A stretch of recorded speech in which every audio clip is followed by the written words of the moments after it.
When the United States of America was founded, one of the most important tasks of the Founding Fathers was ensuring that its citizens would have freedom of speech, including the right to boycott.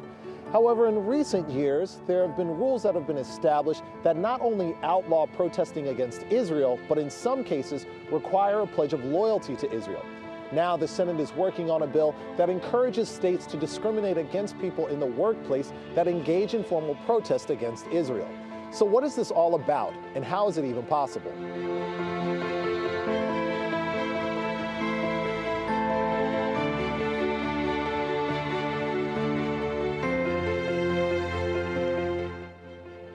Welcome to DC Direct. I'm Lionel Donovan. In this show, we try to tackle the big issues in the U.S., but we want you to weigh in. So feel free to follow us on Twitter, Facebook, and YouTube at TRT World. And reach out to us with the hashtag DCDirect and be a part of the conversation. In today's show, we'll be talking about anti-BDS laws. BDS stands for Boycott, Divestment, and Sanctions.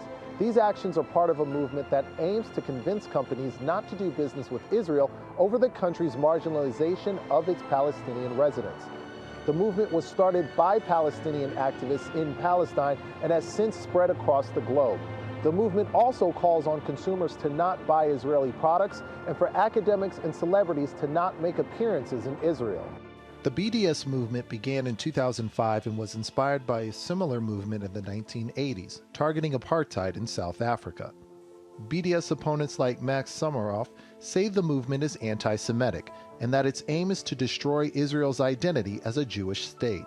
The reason there's so much resistance to BDS is because it's a deeply unjust cause.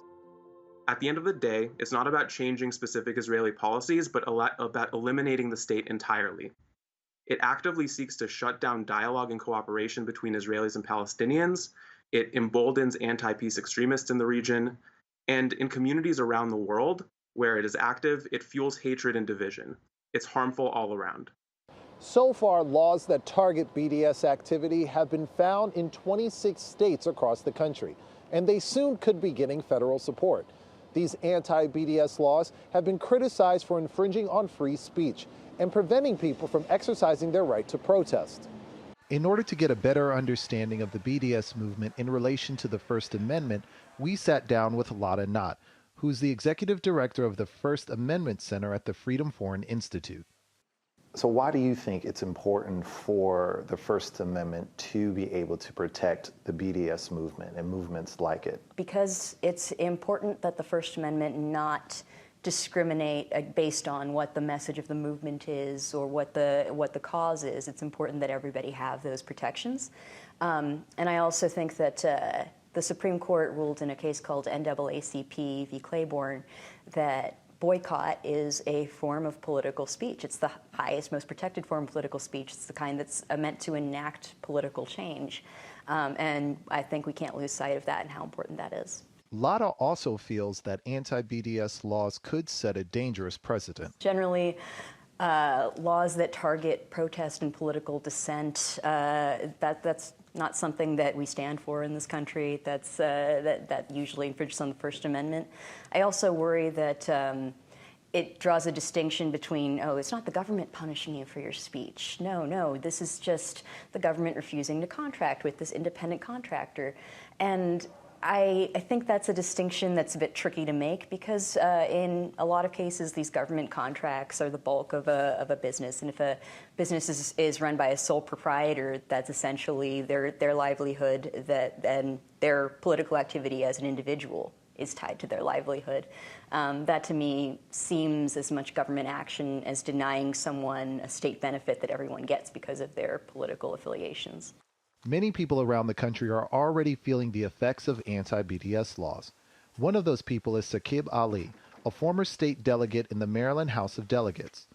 Ali is currently suing the state of Maryland over its anti-BDS laws because he believes they're unconstitutional. Well, I'm a software engineer, and recently the state of Maryland put out an advertisement basically saying that they needed a software engineer to build a website for them that would evaluate life insurance policies. Mm-hmm. I have a lot of software engineering experience. I've been working for 20 years in software engineering. I thought this would be a perfect job for me to work on. But when I looked at the contract to apply for this job, to apply to win the contract, it said that I had to promise not to boycott Israel. And I refused to do that. It's my constitutional right, and so I'm not going to do that. So the question then becomes, how do these laws make it on the books?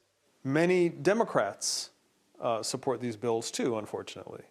Okay, so what you have a situation is when the entire Republican Party supports a bill and part of the Democratic Party supports a bill, it's very easy to pass the bill through any legislature, especially if the legislature is controlled by Republicans. But if a legislature is 80% Republican and more than half of them support, all of them support this bill, well, you don't need any Democrats. And even if it's 50-50, if all the Republicans support something and some of the Democrats, well, that becomes a majority. So it's very hard to stop these bills because many legislators say, I support Israel, so I'm going to vote for these bills, without thinking through the ramifications and the what consequences it could have. The U.S. isn't the only country with anti-BDS legislation. Over half a dozen countries, including the UK and France, all have laws that ban BDS activity. Responses to the movement have become just as polarizing as the movement itself. And what started off as a non-violent form of protest is attracting attention from all over the globe. And it will only set to grow the more the movement does. Well, that's all the time we have today in DC Direct, but please be sure to reach out to us on Twitter, Facebook, and YouTube at TRT World.